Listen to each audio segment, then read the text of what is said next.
नमस्कार, स्वागत छ कार्यक्रम खोज खबरमा। म प्रसन्न ढुङ्गाना।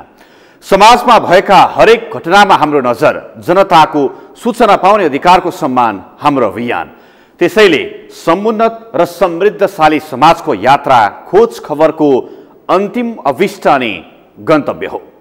विश्वव्यापी रूपमा फैलिरहेको कोरोना भाइरसको महामारीको त्रास नेपालमा पनि बढेको छ। यो सामग्री तयार पार्दासम्म नेपालमा 45 जनामा कोरोना संक्रमण देखिसकिएको छ, जसमध्ये 7 जना संक्रमित निको भएर घर फर्किसकेका छन् भने बाँकीको पनि अवस्था सामान्य रहेको छ। सुरुका दिनमा विभिन्न देशबाट नेपाल आएकाहरूमा देखिएको कोरोना अहिले यहीँका व्यक्तिहरूमा पनि देखिन थालेको छ। आज हामी कोरोनाको त्राससँगै नेपालमा देखिएको अन्डरवर्ल्ड डन दाउद समूहको कनेक्सनका बारेमा चर्चा गर्दैछौँ। हेरौँ यो रिपोर्ट। अन्डरवर्ल्ड डन दाउदको नेपाल कनेक्सन।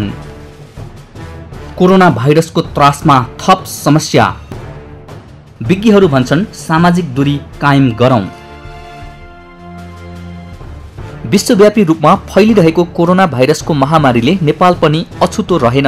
यो सामग्री तयार गर्दासम्म नेपालमा 45 जनामा कोरोना संक्रमण देखिसकेको छ, जसमध्ये 7 जना संक्रमित निको भएर घर फर्किसकेका छन् भने बाँकीको अवस्था पनि सामान्य रहेको छ। सुरुका दिनमा विभिन्न देशबाट नेपाल आएकाहरूमा देखिएको कोरोना अहिले यहीँका व्यक्तिहरूमा समेत देखिन थालेको छ। आज हामी कोरोना त्राससँगै नेपालमा देखिएको अन्डरवर्ल्ड डन दाउद समूहको कनेक्सनको चर्चा गर्दैछौँ। केही समय अघि भारतीय सञ्चार माध्यममा समाचार आयो, अन्डरवर्ल्ड डन दाउद इब्राहिमले नेपालमा आफ्नो अड्डा नै बनाएर भारतमा नक्कली नोट पठाउने गरेका छन्। भारतीय अनलाइन जागरणमा प्रकाशन भएको समाचार अनुसार मुम्बई प्रहरीको फन्दामा परेका कुनै समयका दाउदको ग्याङका सदस्य एजाज युसुफ लकार्डले सोधपुछका क्रममा यस्तो बताएका हुन्। यति मात्रै होइन, कयौं कन्स्ट्रक्सन र अन्य कम्पनीमा पनि दाउदले लगानी गरेको र यसमा नेपालका कयौं नेताहरूको पनि सेयर रहेको खुलेको छ। यसबाहेक वीरगञ्ज, नेपालगञ्ज, धनगढी लगायत नाकामा समेत उनीहरूको चलखेल रहेको बुझिएको छ। तर नेपाल प्रहरीका अधिकारी भने नेपालमा अन्डरवर्ल्डको अड्डा रहेको कुरा पत्याउँदैनन्। जानकारहरू भने नेपालमा अन्डरवर्ल्डको अड्डा या आश्रयस्थल हुन सक्ने सम्भावना रहेको बताउँछन्।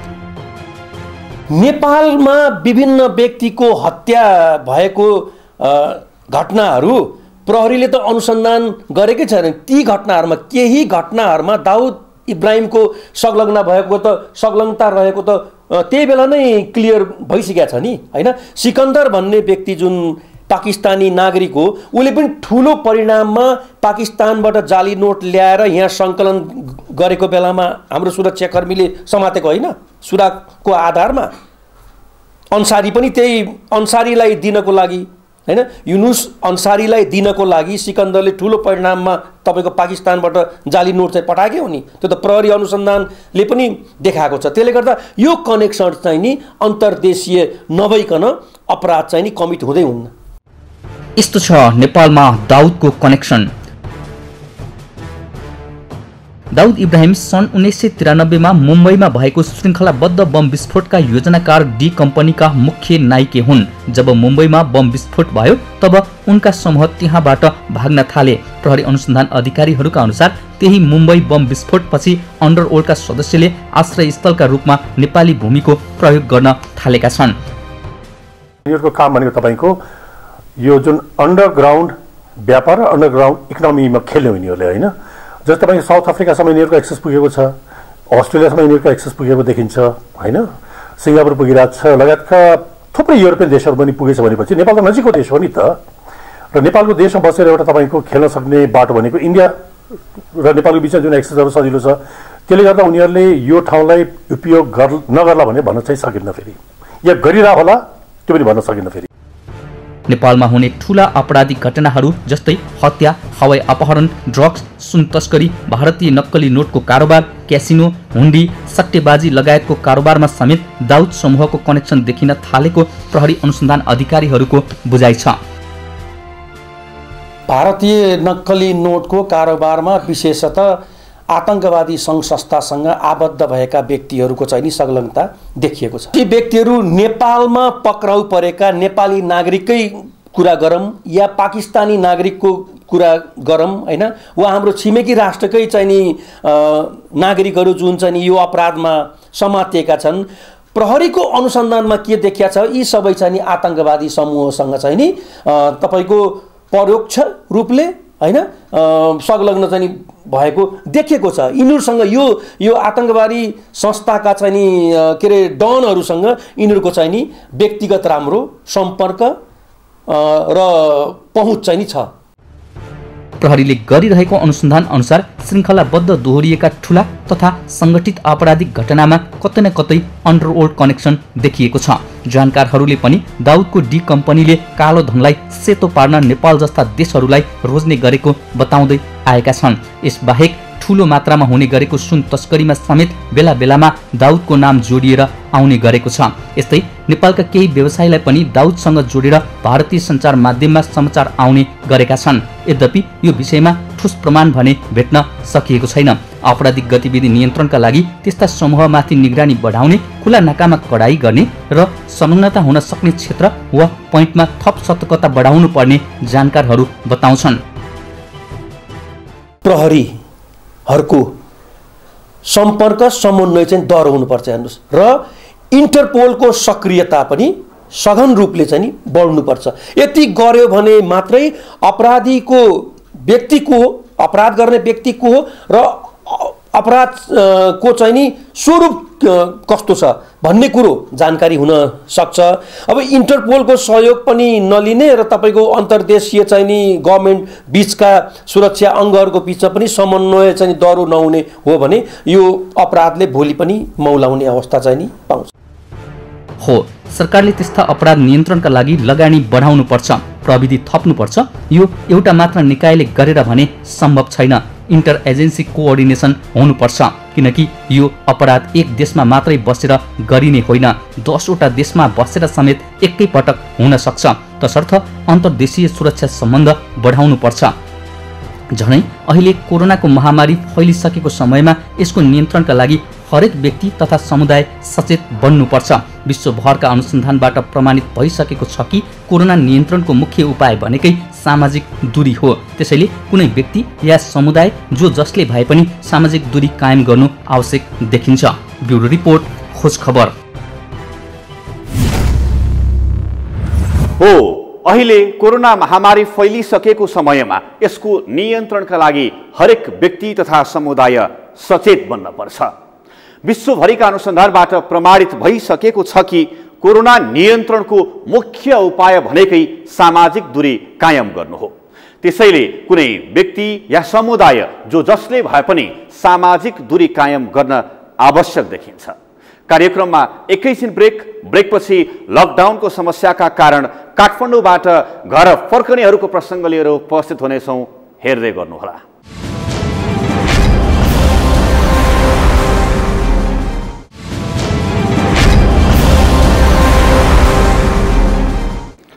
ब्रेकपछि स्वागत छ। कार्यक्रम हो खोज खबर। सरकारले घोषणा गरेको लकडाउनको बुधबार 29 दिन नागेको छ। लकडाउनले ज्यालादारी मजदुरको दैनिकी मात्रै फेरिएर नियति नै बदलिदिएको छ। लकडाउन बढ्दै जाँदा दुःखले जुहो गरेको खानेकुरा सकियो, बास बस्ने ठाउँमा पनि समस्या भयो। आफ्ना लालाबाला सहित दुखेसो गरी काठमाडौँमा बस्ने मजदुरको समस्या र पीडाले सबैलाई सोच्न बाध्य बनाएको छ। यही मेसोमा जोखिम नियन्त्रणका लागि सरकारले लकडाउन गरे पनि काठमाडौँ बाहिरिने नागरिकहरूको सङ्ख्या वात्तै बढेको छ, जसले कोरोना भाइरसको प्रकोप फैलिन सक्ने सम्भावना बढेको छ। के छ त वास्तविकता, हेरौँ यो रिपोर्ट। काठमाडौँबाट घर बाहिरिनेको सङ्ख्या बढ्दो, नारामा मात्रै सीमित बन्दै सामाजिक दूरी, दैनिक ज्यालादारीमा मजदुरी गर्नेको पीडा चर्को। कोरोना भाइरसको संक्रमणका कारण देशभर लकडाउन चलिरहेको छ। नागरिकहरूलाई एक ठाउँबाट अर्को ठाउँमा जान रोक लगाइएको छ। तर पछिल्लो समय काठमाडौँ बाहिरिने सर्वसाधारणको सङ्ख्या उल्लेख्य रूपमा बढेको छ। अत्यावश्यकदेखि सामान्य कामकाजका लागि बाहिर निस्कने सर्वसाधारणहरूको संख्या बढिरहेको छ। बाटोमा तैनात सुरक्षाकर्मीले रोक्न खोजे पनि सवारी साधन तथा सर्वसाधारणको उपस्थिति भने रोकिने अवस्था देखिँदैन। अहिले सुरक्षाकर्मीहरू पनि लकडाउनलाई फित्तलै रूपमा लिइरहेका छन्। काठमाडौँ बाहिरिने सर्वसाधारणले विभिन्न चोकहरूमा बाक्लो उपस्थिति देखाएका छन्। बाहिरिने सर्वसाधारणहरूले आफ्नै समस्या देखाउने गरेका छन्। त्यसो त मजदुरीको सिलसिलामा काठमाडौँ भित्रिएकाहरूलाई सुरुमा खासै समस्या थिएन। आफूसँग भएको खान्थे र पसिना बगाउँथे। तर कोरोना संक्रमण विश्वसहित नेपालमा पनि बढ्दै गएपछि यसको सबैभन्दा पहिलो मार मजदुरलाई पर्यो। लकडाउनले खाना बस्नै नपाउने अवस्था सृजना भएपछि काठमाडौँमा बिलौना गर्ने मजदुरहरू चोकमा देखिन थालेका छन्। अहिले अब अलिअलि भएको खर्च खाइसक्यो, बच्चा बच्ची छन्, 2टा बुढी पनि छ, 4 जनाको परिवार छौँ। अनि आफन्तकोमा बसेको छु, आफन्तको पनि स्थिति छैन। अब मेरो आफ्नो पनि अब स्थिति छैन। अलिअलि भएको खर्च बन्द खुल्छ भन्दै अब भोको बस्न सकिएन, बच्चा बच्ची छन्, खुवाउनै पर्छ सर। अब एकदम विपद स्थिति छ मेरो। कसरी घर जानु, बस्नु, के खाएर बस्नु, एकदम बिजोग छ सर मेरो। र काठमाडौँमा तुलनात्मक रूपमा इट्टा भट्टामा काम गर्ने मजदुरहरूको संख्या अत्याधिक छ। इट्टा भट्टामा काम गर्न आउने पश्चिम नेपालका नागरिकहरूको बाहुल्यता छ। वर्षको 4-5 महिना इट्टा भट्टामा काम गर्ने र घरको गर्जो टार्ने मजदुरहरू लकडाउनको करिब महिना दिन बितिसक्दा न काम गर्न पाएका छन् न घर फर्कने अवस्थामा नै छन्। सल्यानबाट इट्टा भट्टामा काम गर्न आएका यस्तै मजदुरहरू जसलाई हामीले इट्टा भट्टामै भेट्टायौँ। दर्शकवृन्दहरू, काठमाडौँका विभिन्न इट्टा भट्टामा काम गर्ने करिब 600-700 को हाराहारीमा यति बेला मजदुरहरू हुनुहुन्छ। सरकारले लकडाउन बढाउँदै जाने र उहाँहरूको दैनिकी भने खस्किँदै गइरहेको छ। यसले गर्दाखेरि उहाँहरूले आफ्नो व्यवस्थापनका लागि घर जानु नै अहिले प्रमुख विकल्पका रूपमा अगाडि ल्याइरहनु भएको छ। कहिले काहीँ काम गर्ने, अब कहिले बस्ने, त्यस्तै हो। अब यस्ता अब काम गर्दा पुलिसहरू आयो भने लुक्ने, झ्याउलीतिर जाने होइन, बस्ने, अनि भएन भने कामसाम गर्ने, त्यति नै हो। खानपिनको व्यवस्थाहरू खानपिन त आफैले सबै आफूले बेहोरेकै छ अहिलेसम्म। कहिले काम गरे, कहिले झ्याउलीतिर भाग्यो पुलिस आयो भने। योभन्दा पछि यस्तै लकडाउन हुँदै गयो भने यहाँबाट जाने स्थिति भएन भने फसेला जस्तो छ। 120 जनाको संख्यामा उनीमध्ये साना बालबच्चा काखमा च्यापेर काम गर्नेदेखि वृद्ध अवस्थाका मजदुरहरू समेत इट्टा भट्टामा अलपत्र छन्। कमाएको पैसा र दैनिकी कष्टकर बन्न थालेपछि हिँडेरै घर पुग्न तम्सिएका उनीहरू नाबालक र वृद्धको अवस्थाले थन्किएका हुन्। उनीहरूका कति साथी भने यस अघि नै हिँडेर गाउँ फर्किसकेका छन्। लकडाउनले गर्दा हामीले काम गर्न पाएका छैनौँ। अनि मेरो छोरी सानो चाहिँ के गरी घर जाने भन्ने लाग्यो। म त बाबु क्या गरौँ त, घर हर्न बन्न सकिने, यहाँ बसिने नभने नहुने, त्यही बेगन बाबु वालतिर पाल्नातिर भइयो। घरमा नपुग्ने, कमान आउनै पर्यो। मेरो साथमा त एउटी सानो बच्चा छ, यत्रै बच्चा छ, बुढी आमा हुनुहुन्छ।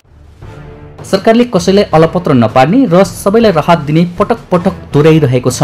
प्रधानमन्त्री केपी शर्मा ओलीले पनि लकडाउनमा अलपत्र परेकालाई 80 करोडको राहत बाँडेको फेहरिस्ती प्रस्तुत गरेका छन्। तर सङ्कटमा परेका र पानीको भरमा दिन कटाउनु पर्ने बाध्यात्मक अवस्थाका नागरिकलाई सरकारको राहत आकाशको फल जस्तै बनेको छ। यहाँको नगरपालिका मेयरसँग मैले कुरा गरेको फोनमा, उहाँले के भन्नुभयो भने अब हाम्रो उसमा नगरमा बजेट छैन, तपाईँलाई राहत हामी पुर्याउन सक्दैनौँ, हामी यहीँको स्थानीयलाई हामीले सकेका छैनौँ भने तपाईँलाई हामी सक्दैनौँ भनेर भन्नुभयो।